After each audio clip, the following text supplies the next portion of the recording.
Okay, we're up to the third parak of Nedarim. Okay, someone's happy. All right, so there's a few topics that I wanted to look at tonight. The beginning of the third parak discusses various types of Nedarim that don't really take off. They kind of implode because there's a flaw in each of the specific Nedarim. So the Mishnah, which begins the third parak on Chaf Amud Beis on the bottom, 20b, all the way in the bottom, discusses four types of Nedarim, okay, that are automatically negated off the bat.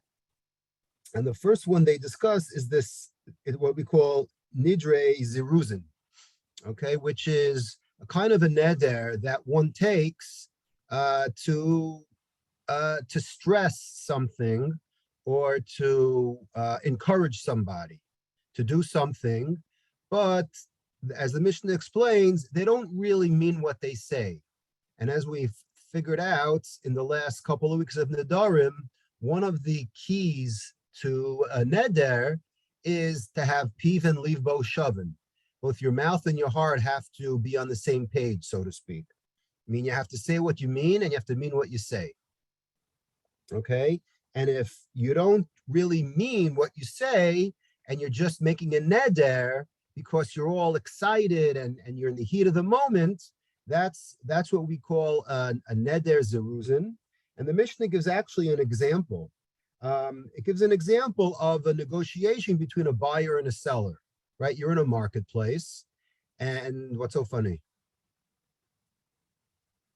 You're in a marketplace, and it's a geschmack example. It's a geschmack example. Thank you. I didn't pick it. The Mishnah did. So you have a buyer and a seller, right? We know that when a guy wants to buy something and a seller wants to sell something, if they're off by a little, so you always end up making a deal, okay? So the Mishnah's case is the seller is offering this item for sale for $4, okay, 4 shekel, and the buyer wants to pay 2, okay? So the seller says, there is no way I'm going to sell this less than 4, and he makes a neder. Okay, he says, konam if I sell it less than 4. There's no way, I have to make 4, right? To at least make a little profit. And the buyer says, no way, Jose, I'm paying more than 2. It ain't worth more than 2. So you could already see that this has one of those classic split the differences. Okay, meaning you give a little bit, I give a little bit, and we'll meet in the middle. However, they actually both agree that they each want it. One wants to buy it, one wants to sell it, but they're a little bit far off in the price. And in the heat of discussions, as you could imagine, if you've ever traded, if you've been a trader, or if you've ever bought and sold anything, you would know eBay or the market or anything. You would know that when you're in the midst of it, you get very excited and you say things that you don't really mean just to make the sale. So the Mishnah says that this is an example where it's not really a neder because you wanted, if you're a buyer, to buy it and you'd go as high as 3, okay? Why'd you say 2? You say 2 because you always give a lower offer. And the same is true with the seller. The seller always gives a higher offer. Like when you want to sell your house, you always ask a little bit more because you know that the guy who's going to buy it is always going to handle you. So you add a little more to it and, you're back to where more or less you want to sell the house for. So that's the case of a neder made just to encourage yourself or someone else to do something, but you don't really mean it. Okay, that's the first example of a neder that blows up automatically and does not take effect. Okay, that's what the Mishnah gave as an example. The Gemara on 21 has a question related to it. The Gemara says, well, what if the seller was asking, let's say 4.1 or 4.2, and the buyer is a little bit less than 2. He's at 1.9, 1.8. So do we really say that it's like the Mishnah that they each really want to get it and they're going to meet in the middle, but it's not the case of the Mishnah, right? Or do we say, no, that's too far off and they don't really mean that they're going to meet in the middle because it's a little bit more than the Mishnah's example.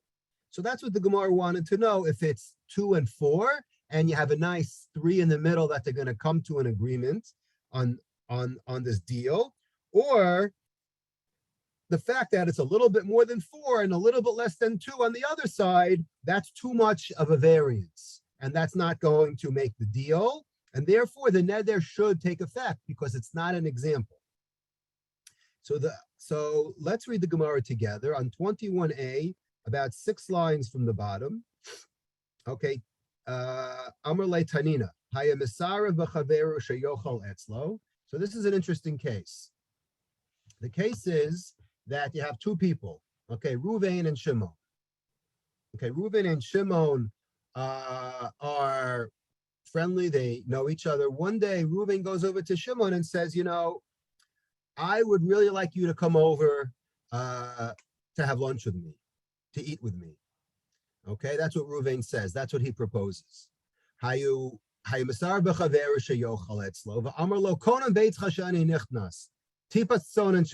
says, I don't want to go, and you know what? To hell with it. I give you a konam, right? Konam, your house to me. Konam, any cold water, any drink that you give me, I don't want to have anything to do. And he basically, in a nice way, he could have said no, but because he was being, the guy kept on asking, come over, whatever, let's get together and have a snack. He didn't, Shimon didn't like it. And he said, konam, even a small drink is konam to me. I'm not going to be able to taste it. Okay. And I can't go into your house. I can't drink cold water from you, nothing. So the Gemara actually says, the truth is, even though Shimon said, no way, Jose, Shimon really didn't mean it. Okay. So if he actually goes into his house or has a cold drink of water from Reuven, Shimon actually doesn't violate his neder. It's interesting. That's exactly what he said. He gave those 2 examples, no house and no water, konam. And yet the Gemara says that in this case, he's allowed to do it. So why is it? So the Gemara says, because you don't really know what Reuven was thinking. Even though Reuven said, come into my house, have a little bit to drink, that's not what Reuven meant. Reuven meant something bigger than that. He meant a meal, right? He meant something larger than that. He just didn't want him to come in for a cold drink of water. He intended for a larger amount, but not literally a small glass of water. So the Gemara says, hold on a second. But why don't we take it literally? He said, right? Shimon said, a drop of cold water I can't even have from you. So why are we saying that it's permitted? So the Gemara says, the reason is because people speak this way. They don't literally mean what they say.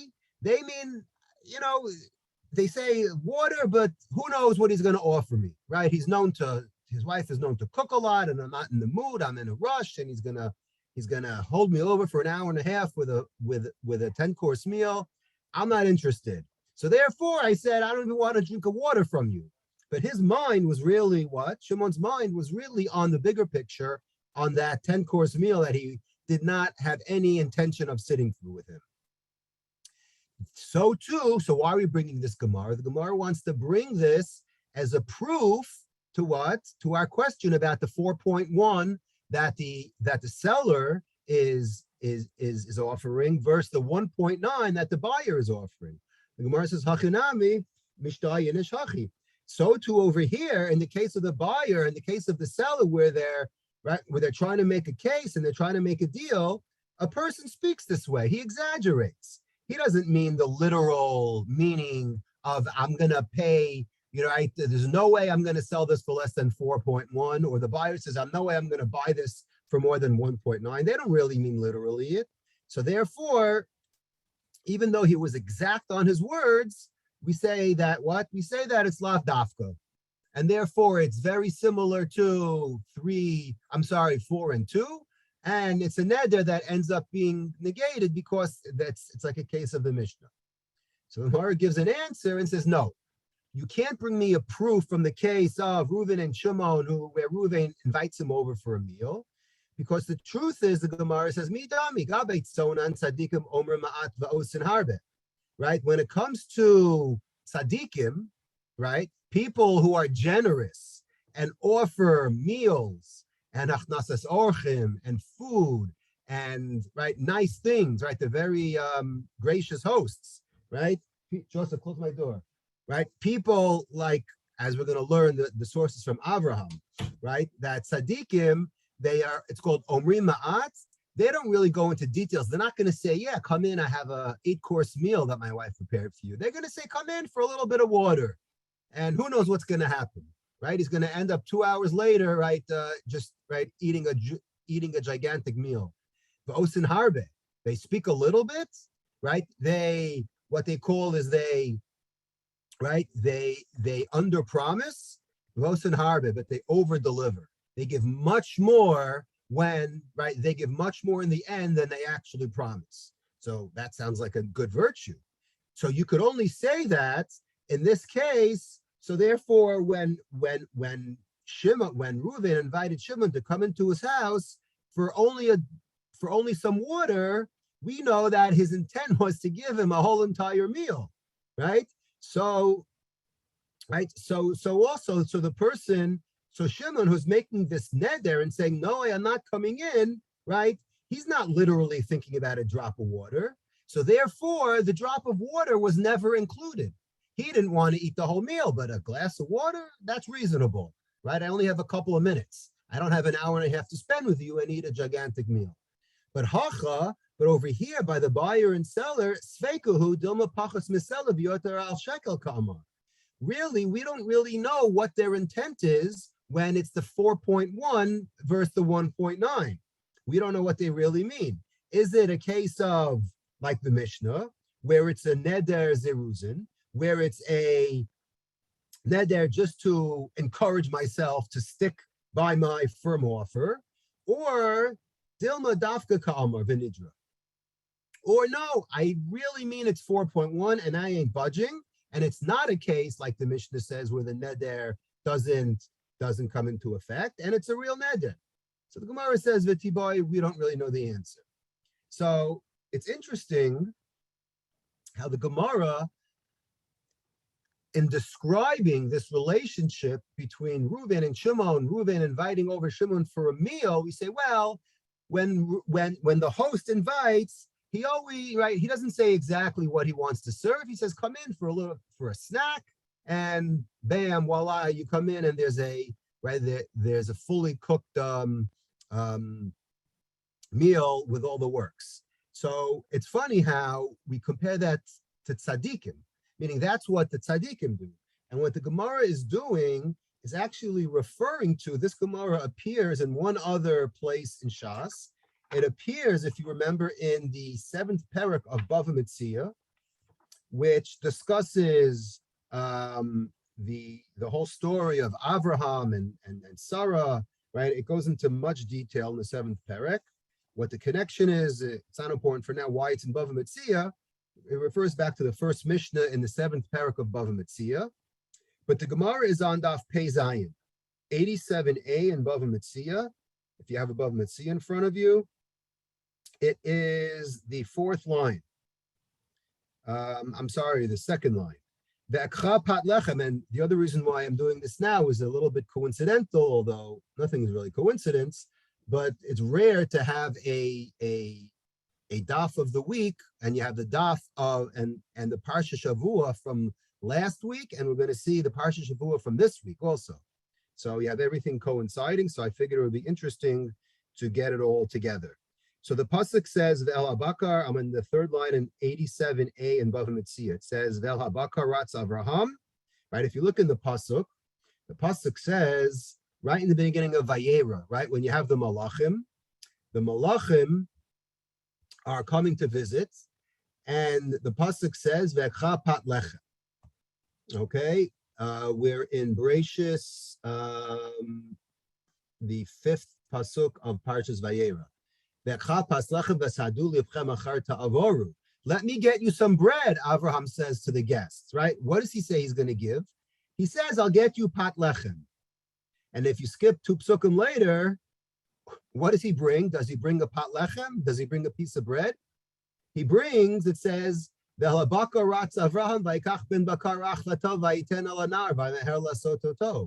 did he end up giving him? He ended up giving him a bakar. He ended up giving him, right, burgers, right, and steaks from what's going on. Two psukim ago, he says, let me give you some pita bread. And bam, he comes out with a whole catered meal, and it's, he never said it. Says the Gemara, Amar Rabbi Elazar. Rabbi Elazar says we learned from here, Mikansha tzadikim omer ma'at v'osim harbe. Tzadikim, they promise, their promises are not so great. Meaning they're very light on the promise. But when it comes to delivering, osim harbe, they deliver a lot. Rishayim omrim harbe v'afilu ma'at enam osim. When it comes to Rishayim, it's au contraire, right? They talk a big game, right? But they don't put their money where their mouth is, says the Gemara. Ein osin. They don't do anything. Not only do they not do a little, right? They don't even do nothing, as they say. Minalan me'efron. So that's Vayera is last week's parsha. This week's parsha is Chayesara. We're going to talk about Ephron. All right? Talk about the coincidence over here.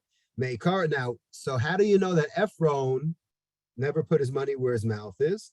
Meikar ksiv, because if you look in the psukim, again, this is an example where it's not so clear when you look at the psukim, but the Gemara's way of explaining this whole back and forth between Avram and Ephron, which itself is a whole sheer, what exactly the back and forth is, because there's many psukim, right? We learned it already on Monday, we learned it on Mincha, right? If you follow the psukim back and forth, it's not exactly clear where Ephron shows his deceitfulness, okay, and his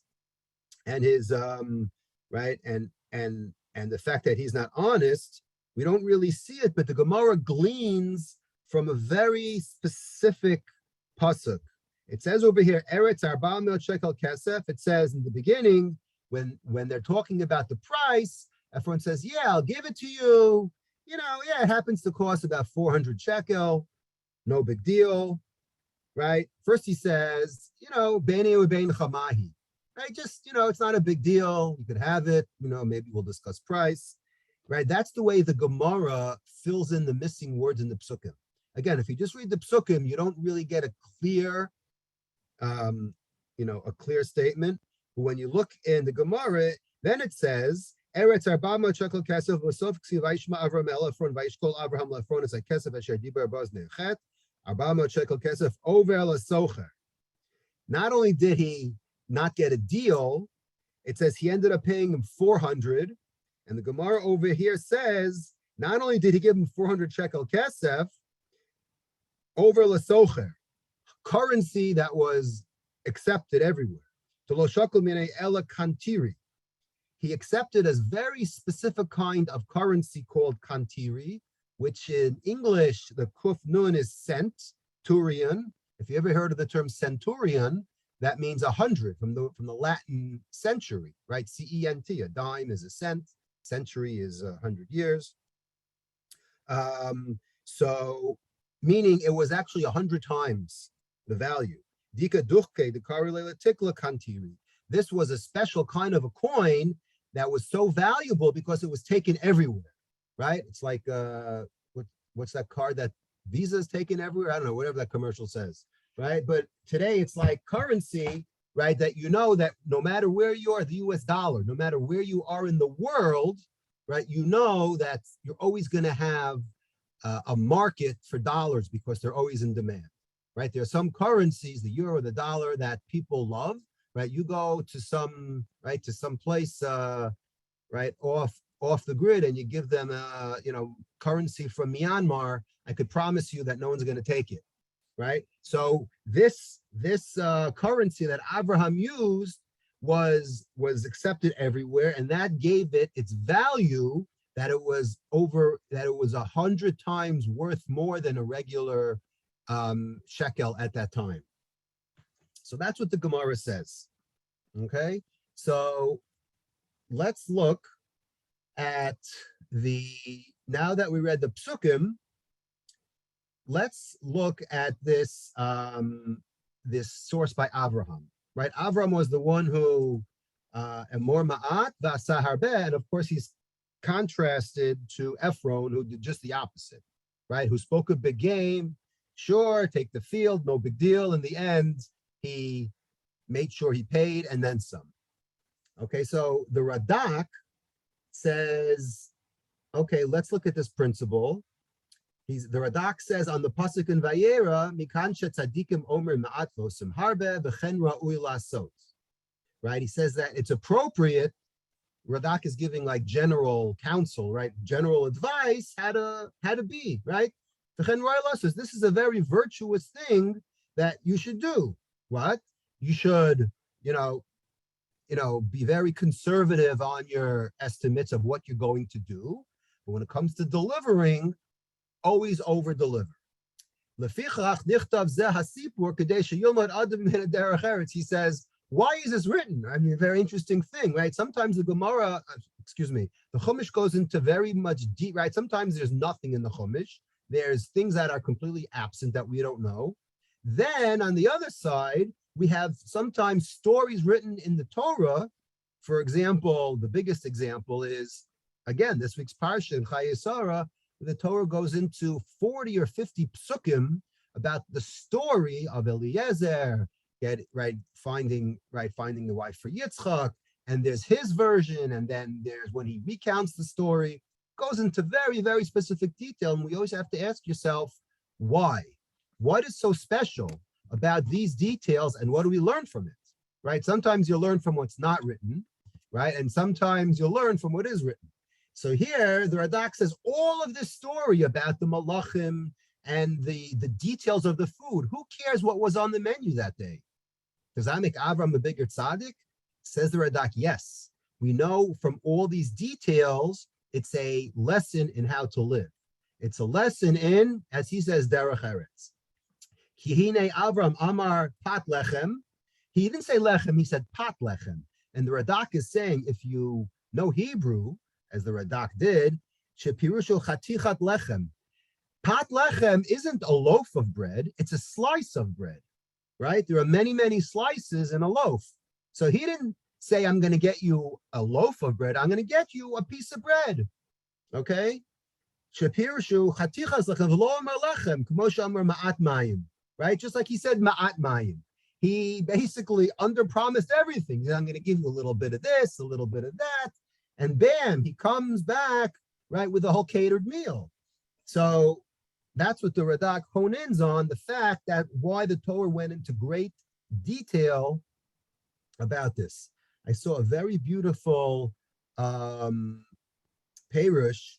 on this from the Bnei Yissaschar, actually. Bnei Yissaschar is Tzvi Elimelech Spira of Dinov in southeastern Poland.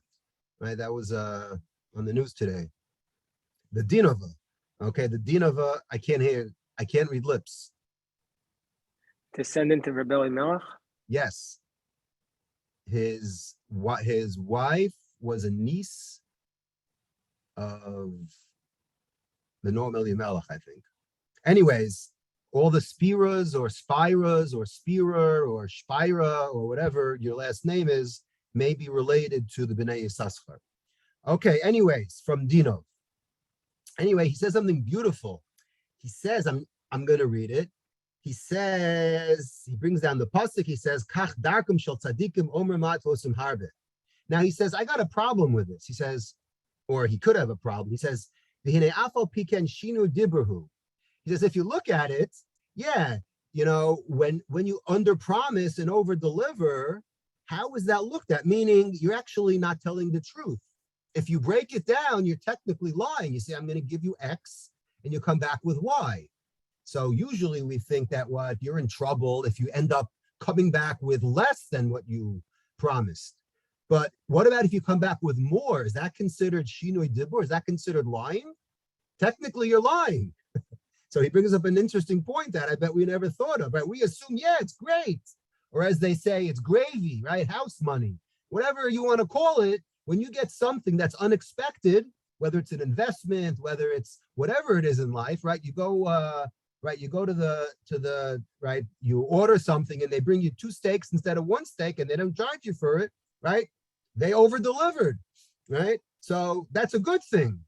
But says the Bnei Yissaschar, the problem is it's still considered not being truthful. He says, and you can't lie. He says, so the Bnei is beautiful. The Bnei Yissaschar answers this question and he says, no, that's not considered lying. Because when you add to it, now the assumption is that more or something greater than this is considered hosafa satova. Now, if you're a vegetarian, okay, and the guy promised you bread and brings you back filet mignon, so to 90% of the people, that's good. But if you're a vegetarian, it's not good. So you have to be careful over here and not, so there are, slight problems with this, but for the most part, when you get more than expected and it's what we consider good, okay, that's not considered shinui dibur. V'heinei tira harei lechem lo hivi Avraham. Okay, so anyways, so he says that he substituted, like when you substitute with something better, right? Like they say in business, like right in the contract, if you're guaranteed to get something of like kind, if it's not this or greater, right? I'm going to give you something else that is the same value or greater, as long as it's not of less value. Yes. So can you hear me? Yes, I can hear you. Isn't it just basic psychology at work here? Yes. That if you say, I'm going to come in, I'm going to give you a 5-course meal, people are going to say, no, I don't want to be indebted to this person, put them out, but so you say, come in, have a mbizzle. It's like the old grandma. Right. Yiddish your mama. It's just come on and have a little bit, and then come in for a glaze of Levan. Yeah, it's more likely to work. You're right. We're going to see something interesting on that psychological thing in a minute. I'm glad you brought that up. Bezalel, why is a tamura not good if you give a better animal than you originally? That's Xeris that we don't know the reason. That's a good question, but it's you're giving more than you promise. You're improving on your promise. Right. No, that's a good question, but that's a strict Xeris HaKasav, the Gemara calls it. There's no real rhyme or reason, and it's Kudshim, and things really don't make sense when it comes to Kudshim. But good point. Okay, so getting back to this concept. Where does this all come from? I mean, we're reading from a Gemara in Bava Metzia, which came from a case in Nedarim, but the truth is we all know that this is a Mishnah in Pirkei Avos, right? Way back in the beginning in the first chapter, Mishnah 15, Shammai Omer, Aseh Toras Hakeva, Emor Ma'at Vaseh Harbe, Veheve Mekabel Es Kol Adam B'Sefer Panim Yafot. Right? 3 things Shammai said, that to make study you have to fix a time for Torah, right? Speak little, right? But do much, and receive all people with the sever panim yafot, with a nice face and a big fat smile, right? Great. So this is all really a Mishnah. So although we bring it in the Gemara, but the source of it is actually found in a Mishnah. And in the Mishnah, I found 2 commentaries on this, which is a little bit interesting. We always start, when we think of Pirkei Avos, usually one of the first commentators that come to mind is Rabbeinu Yonah. He wrote a brilliant sefer on Pirkei Avos, and he comments, and he says, well, when does this apply? This concept of always Emor ma'at v'aseh harbeh. So I'm going to read the words of Rabbeinu Yonah. He says, "Kishetavtiach es chavercha lasos ba'avuro shum davar." Whenever you promise your friend to do a certain thing for him, right? Emor lo ma'at v'aseh lo harbeh. Okay? Tell him, I'm going to do only a little, but deliver a lot. Surprise him, right? What they call a good surprise, right? And he says, this is the way of chassidut, which is piety, and musar, and of simple ethics, how to deal with people. So it sounds like this is like bein adam lechavero, which is, of course, how we started this, because this all came from the Gemara in Nedarim about Reuven inviting Shimon over for a bottle of water, and he ends up giving him an 8-course meal, right, or what he really wants to give him. So this makes sense, right? That we're talking that this rule is strictly, it's not in business, okay, and it's not bein adam le makom, the way the Rabbeinu Yonah learns. If you look in the Yachin, okay, the Yachin is Yisrael Lipschitz, the Tiferes Yisrael. Okay, he wrote a parish on the Mishnah called Yachin and Boaz. Here are the words he wrote. He wrote, Ze Amar Neged Ha'avoda. Interesting. According to the Tiferes Yisrael, he says, no, this is specific to avoda, which is what we would call worship, right? Prayer. Amar emor ma'at. What does emor ma'at mean? Ratzalomar ba'avodatcha le'Elohim tavtiach ma'at.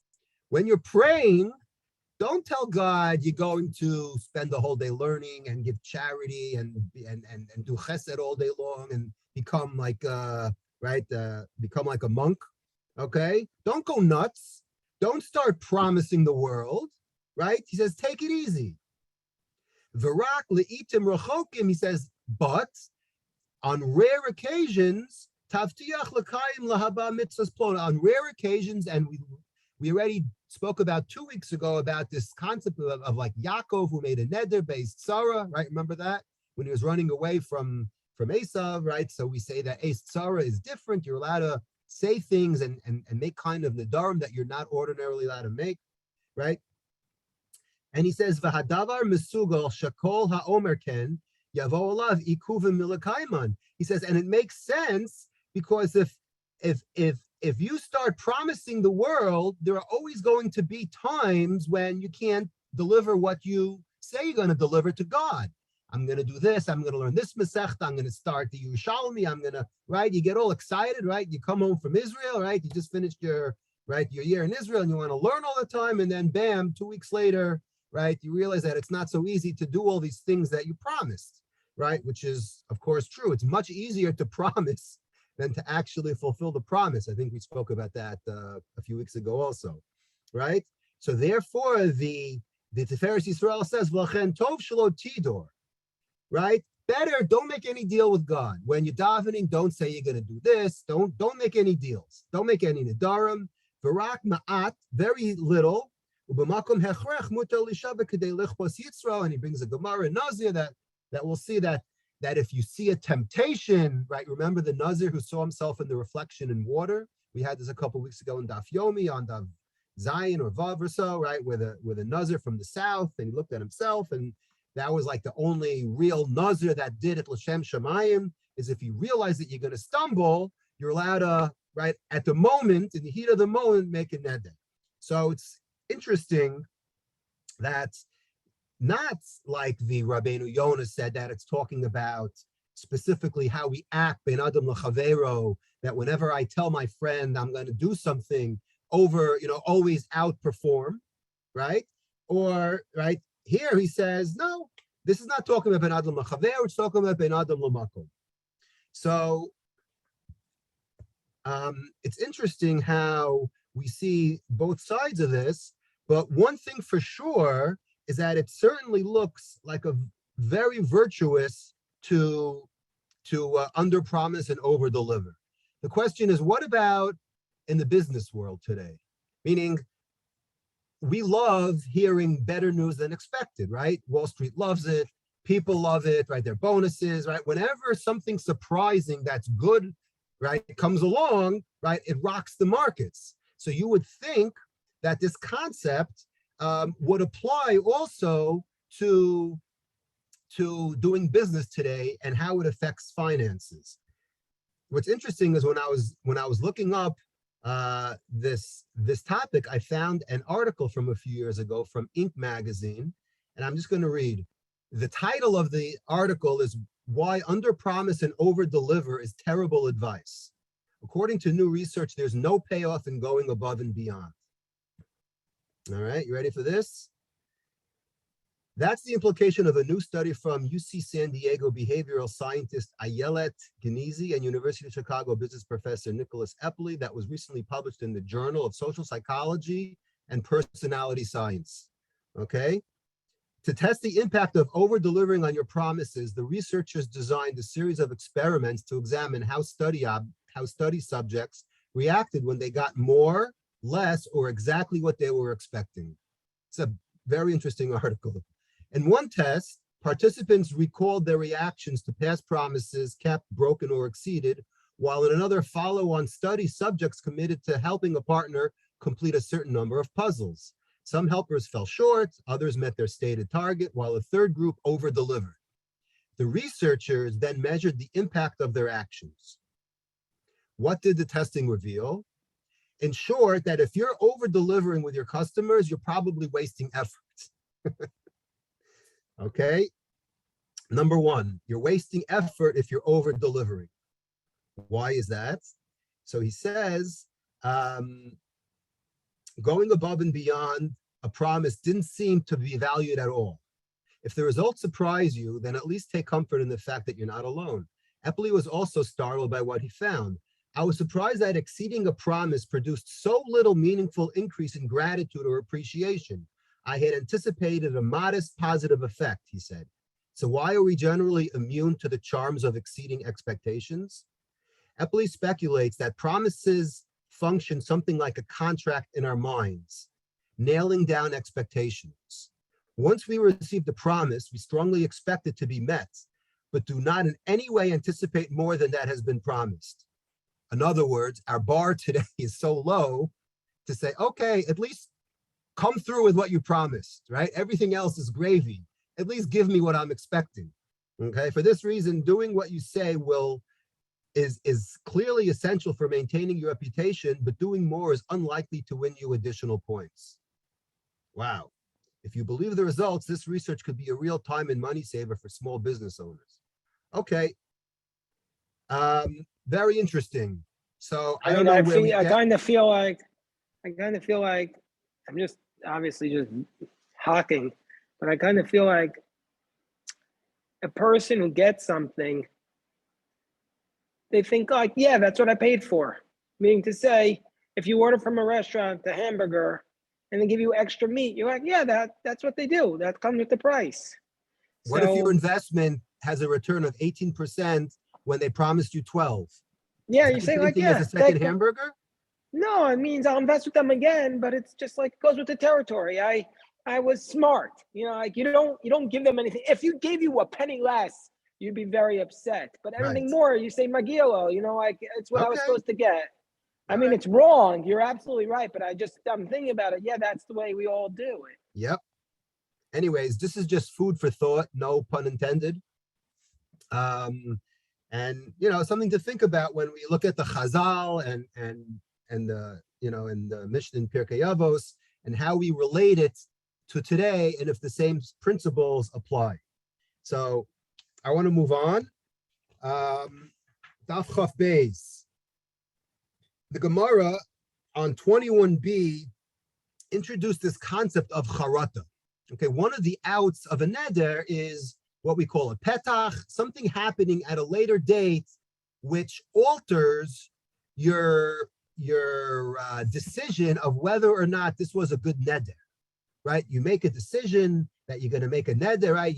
You're an alcoholic, so you said, that's it, cone on wine, wine's off limits, 30 days, right? And then 2 weeks later, you realize that you're your Barkan winery in Israel, your favorite winery has this brand new wine that just went into production and you can't miss this wine, right? And you go to a wine tasting and they want you to drink and you're like, oh my God, I made this neder, right? So that's called something that you had no idea when you made the neder, right, was going to happen. So you go to the chacham. That's one type of petach. The other is what we call charata. Charata literally means regret. And the Gemara likens it to this concept of anger. Okay, well, when I was, right, the chacham says, what was your state of mind? Well, when I made the neder, I was completely out of my mind. I was angry. My team just lost on a last second field goal. I was out of control. I was drunk. I was on drugs. He gives you 10 reasons why when I made the neder, I was just completely out of my mind. Okay? And then the chacham says, abracadabra, right? Your neder is gone. That's called charata.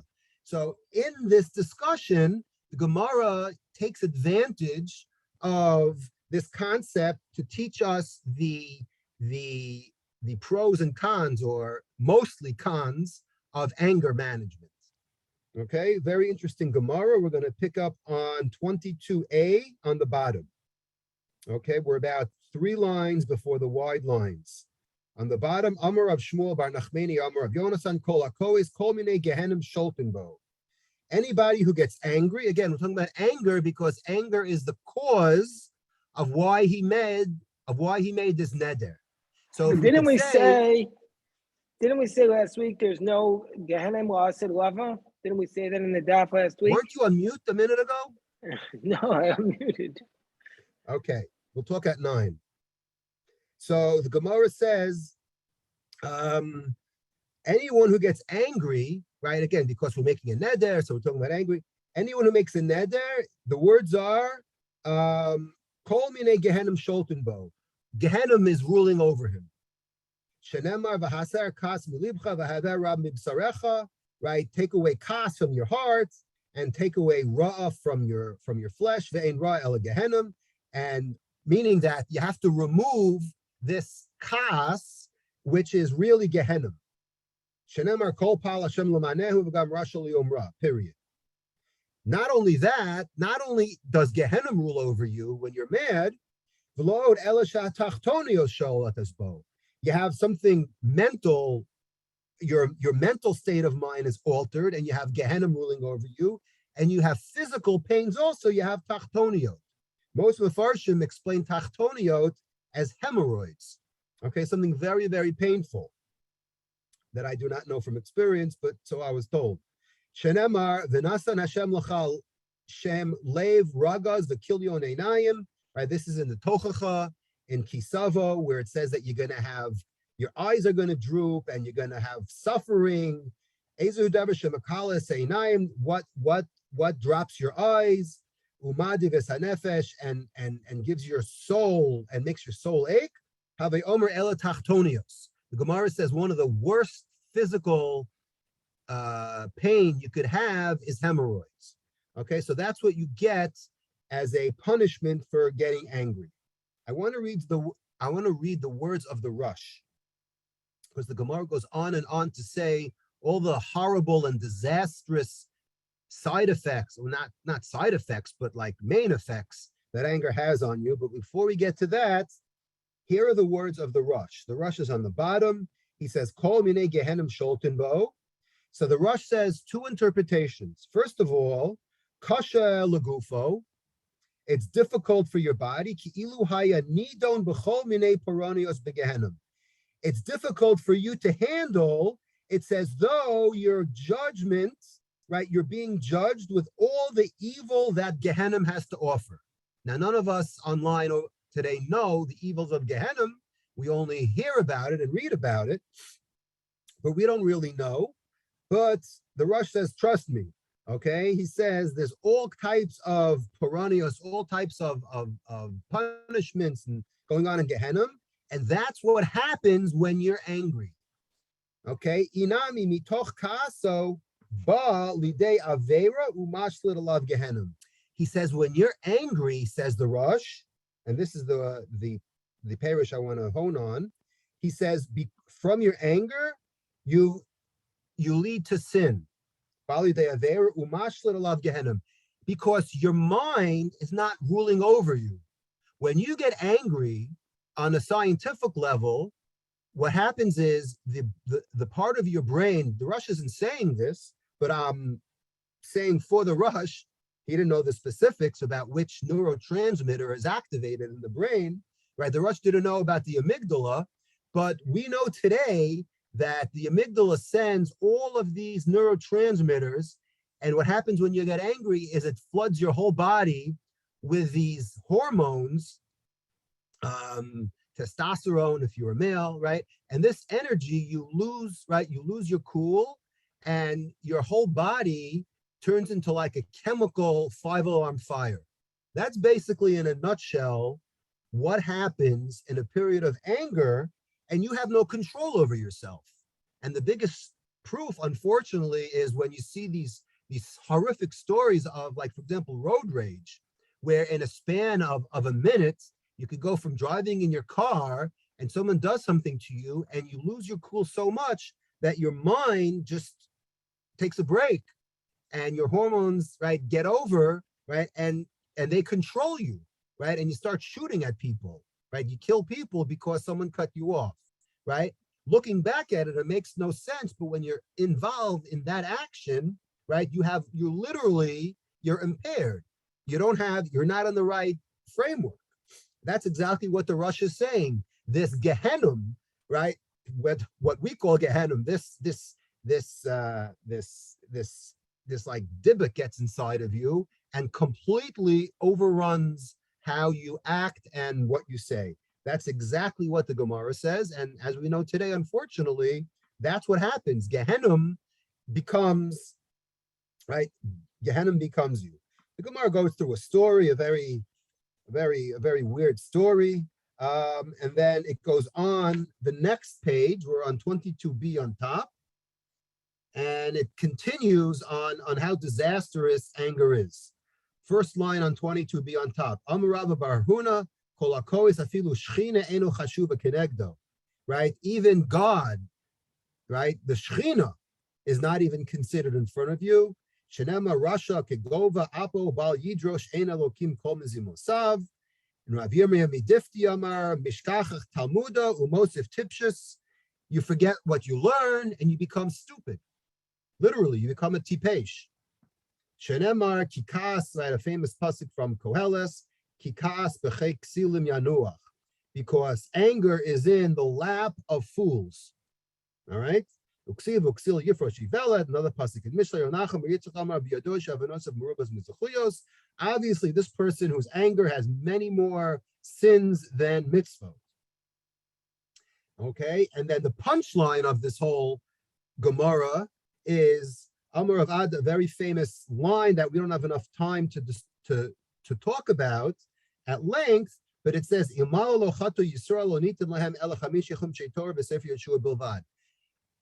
of the cause throughout the Chamish Yechum Torah, all the sins, you had Gan Eden, and you had the Chet HaEgel, and you had the Meraglim, the common denominator was anger, right? Anger by the Egel, anger caused everything. So because of anger, God got angry at us and we got punished. And as the Ran explained, when we got punished, we were bad. And because we were bad, we needed all these Nevi'im to basically warn us to do good and to do tshuva. So if you want to synopsize 90% of Tanakh, it's all Musar from Nevi'im, stories told where we were bad and then we became good. And then we were bad and then good. And that all this is because of anger. So the Gemara says you could have skipped the whole thing if it weren't for anger causes the destruction of everything. Right? That's like the common denominator. So you have 9 minutes left. Yeah, but I have a question. Is that supposed to be good that we wouldn't have the Nevi'im? No, that would be it's a bad thing. So that's what I said. Talking about it in 3 minutes doesn't do this line justice because there's many interpretations about it, like you didn't know that, but I'm just bringing it up because that is like a cherry on top in describing how horrible it is when we're in the state of anger. So the Rambam, okay, the Rambam in the second parak, when he discusses his famous Shvil HaZahav, he says the following. He says, you're right, you should always take the middle of the road. The words of the Rambam is in the second parak, he says, right, take the golden path right in the middle, which is, of course, everyone thinks that they're in the middle today, right? Everybody's fair and balanced, right? Okay, now for now, take everything and put it in the middle and walk that tightrope, okay? Not to left, not to right, be in the middle, right? And he quotes a pasuk from Shlomo. He gives two, then earlier in the parak, he gives two famous exceptions, right? He says that what? Don't be too haughty, right? You could go extreme when it comes to modesty, as opposed to, right, being a balgaiva, right, someone who's very, arrogant. That's the worst kind. So you should always be a katzeh, right? You should always stay away from that. And the second is anger. And he discusses over here, the kachakas mida ra ad ma'od. He says anger is so horrible. Go all the way. Don't do middle of the road. Be right wing. Be very, very right wing when it comes to kas. Even if it's something, right? Even if, right, you're a manager and you want to protect your player who got called out on a strike that was 10 feet above his head, right? And you want to get angry, just take it easy. So the Rambam says something very practical. He says, hold on a second. You can't live your whole life and never get angry, because you need anger. You need to show who's in charge, right? Your kid screws up, something happens at home. You have to show anger sometimes, or else you don't get your message across. So the Rambam gives you very good advice. He says, if you have to show who's in charge at home, or if you're like a rabbi and everyone's talking and they're going, right, months and months already, and one day you just blow your fuse, right? You have to show, right, for kavod hatzibur, right? You have to get angry sometimes. So the Rambam says, in order so that they become better, he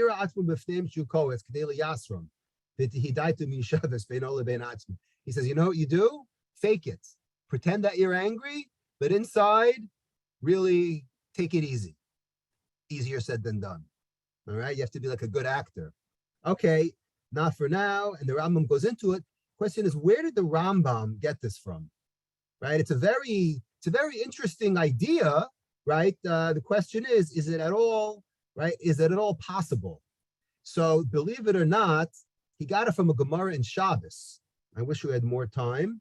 The Shabbos on Daf Kuf Hey on 105 says that if you rip on Shabbos, right? Normally you're not allowed to rip on Shabbos. If you rip because you're angry, the Gemara says that you are patur. Why? Because you're destroying something. It's called mekalkalin. So the Gemara goes back and forth and says, well, we found that there's a contradiction because there's a brisa that says it depends how you do it. So the Gemara goes back and forth and says the following. When it talks about anger, right? He says that it depends who you hold like, because this is the one opinion in the Mishnah said that what you're patur because it's a malacha she'eino tzricha legufa, and whether you hold according to Rabbi Shimon or according to Rabbi Yehuda, you would be patur, right? Because Rabbi Shimon says the malacha she'eino tzricha legufa, you're patur, so that's why you're patur. But you're only patur, the Gemara says, if you fix something, if you do a constructive, if you do something constructively, but destructively, right? And tearing is destruction. So why would you be patur? So Gemara says, you know why? Because when you rip something, hear the words of the Gemara. Amar Rabavin, Haidami metakenhu, when you rip something on Shabbos, you think that you're destroying it. Yeah, you may technically be ripping a shirt and destroying a shirt, but the ka'avid nachas ruach liyitzro. What you're doing is because you're venting and you're taking out your anger, By ripping something, that's positive. Wow. So the Gemara says, really getting angry and destroying something is a good thing? And the Gemara goes into saying, if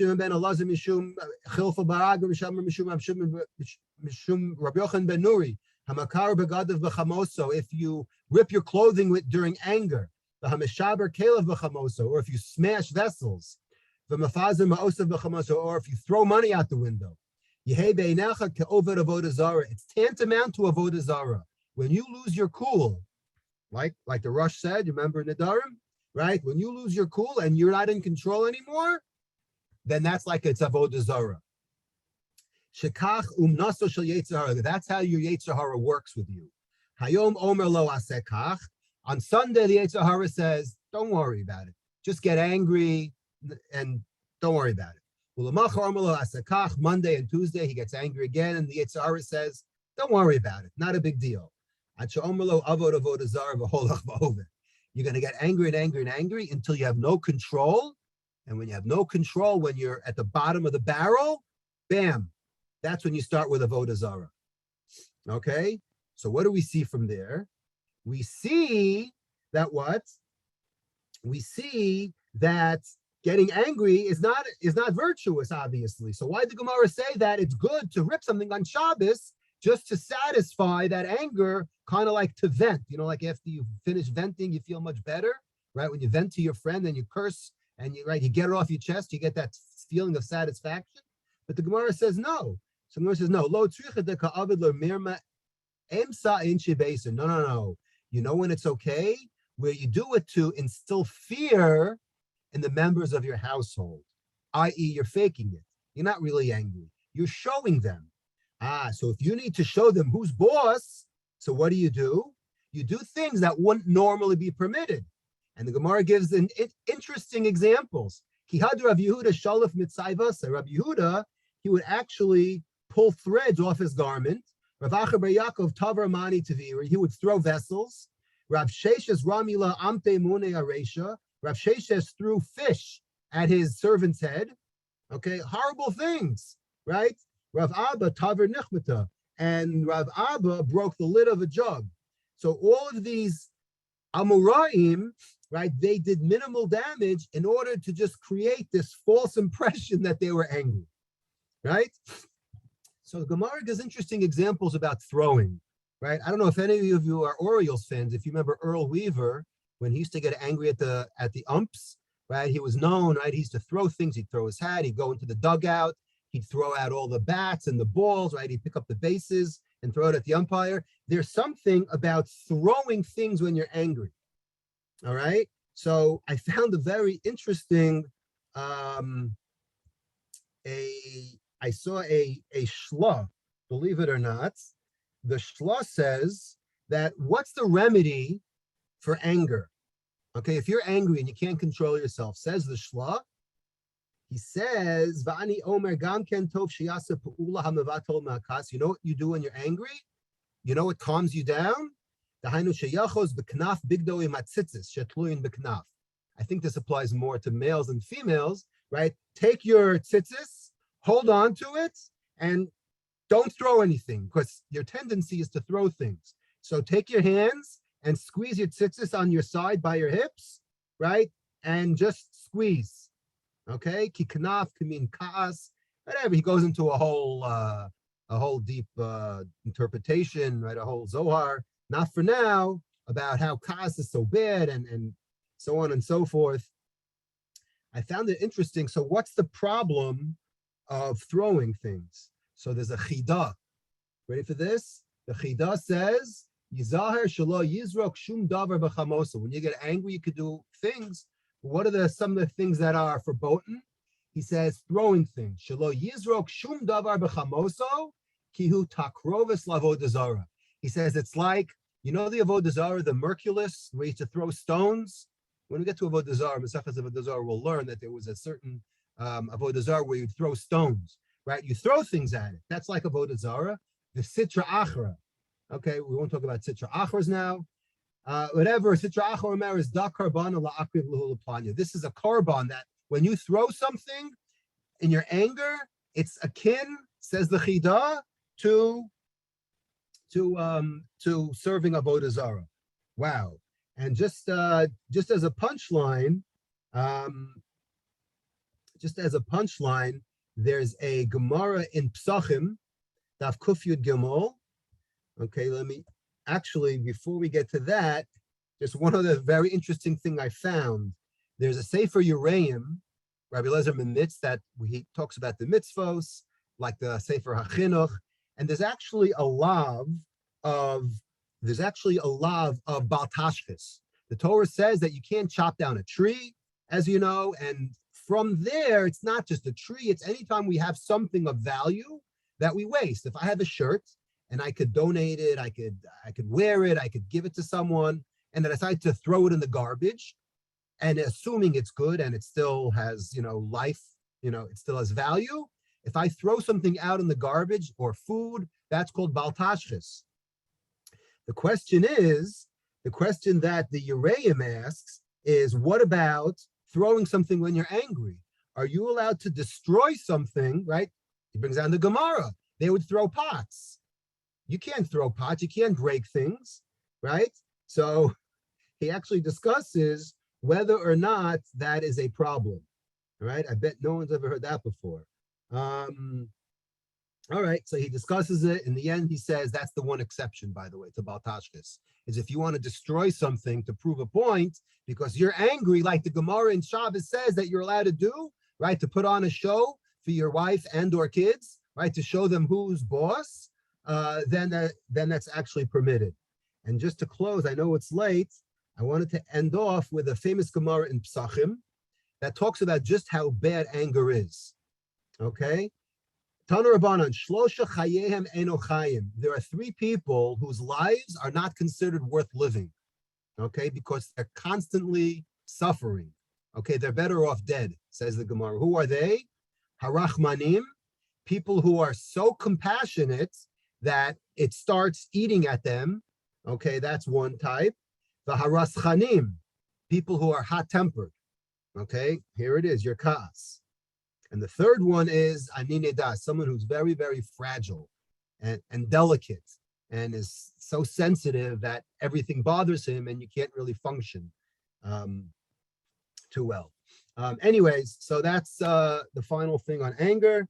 And I wanted to speak about the third topic, which we're not going to get to, which is Kol Nidre on 23. Maybe I'll save it for next week or next cycle, whichever, I don't know, wherever we fit it in. But anyways, that is it for tonight. Any questions?